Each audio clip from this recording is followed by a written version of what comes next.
Good evening, I'm Nicholas Quallen. And I'm Lauren Culver. Thanks for watching KX News. Just a couple of weeks ago, the North Dakota Attorney General told KX News that the amount of meth seized so far in 2020 puts the state on pace to break an unfortunate record. Renee Cooper joins us live from the Capitol to talk about a shift in focus from the top law enforcement official in the state.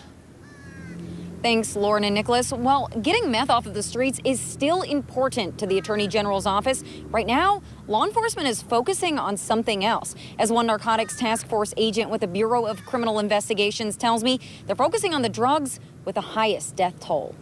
We have to decide what is the greatest danger to our community. And just in Mandan alone, the first 2 weeks of lockdown, I went to 7 overdoses. They didn't all die, but 7 overdoses is a lot in a short period of time. And those are all caused by the opiate trade that's happening here. The anonymous task force agent told me opiates are the most dangerous drugs on the streets of North Dakota. Any specific trends that would say that there's more opiates in the state in the last year than maybe 2018?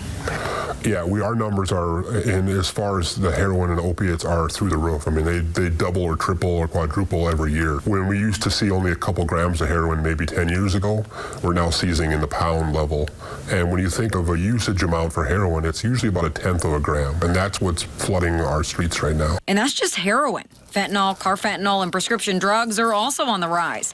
He tells us while the number of drug offenses overall decreased by over 6% in 2019 from the previous year, the task force is confiscating bigger quantities at once. Wayne Thenjum and the BCI is, we're trying to work smarter, not harder. You take, basically experts in the field and you do direct targeting of drug traffickers. Meaning BCI agents across the state, as opposed to having each law enforcement agency focus on drug crimes separately. You can look at the concept of drug dealing as a supply and demand type model. And the demand part is our local people who are suffering through addictions. What we're really trying to do is to go after the people who are dealing in the drugs and bringing it in large quantities, addicting our citizens, and running the risk of killing them. Much like the coronavirus, they say like one person can infect 5 other people. Well, one drug dealer can infect 5 other people with an addiction that could last them for a lifetime. Ultimately, the agent reminds us addiction can overcome any one of us. People like to have a narrative in their head of what a drug user is. But when it comes to opiates, I've been to overdoses and people who had 6-figure jobs, and all the way down to the poorest people in our community. It doesn't matter. And avoiding lifetime spent in recovery and many deaths is why this is North Dakota law enforcement's top priority.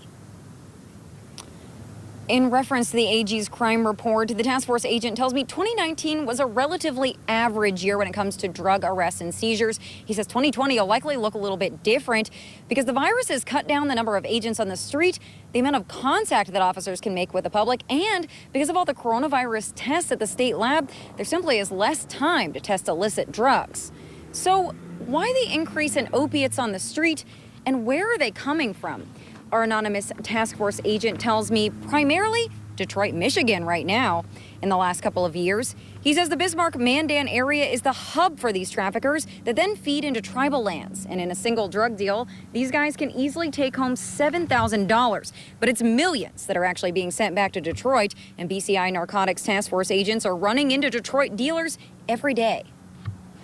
One drug trafficker, he explained to me that he actually preferred selling drugs in North Dakota over Detroit because the people here were nicer to him. They always paid their debts. They let him stay at their place.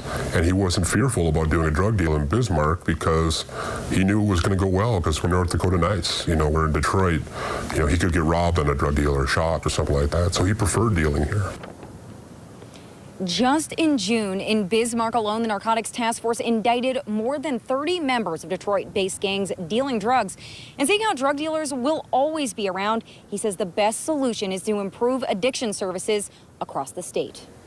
Remarkable stuff. Wow. Renee Cooper reporting live at the Capitol. Renee, thank you very much. And now to our COVID-19 North Dakota watch with the latest case numbers from the health